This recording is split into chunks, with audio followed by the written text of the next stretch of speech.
ಒಂದು ಜ್ಯೋತಿಯ ಹಾಗೆ ಸುಡೋ ಸುಡೋ ಬೆಂಕಿಯಲ್ಲ. ಅದು ಒಂದು ಭುವಿಯ ಹಾಗೆ ನಿರಂತರ ಈ ಪ್ರೇಮ ಸ್ವರ.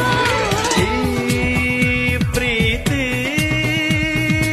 ಆಕಾಶಕ್ಕೂ ಎತ್ತರ.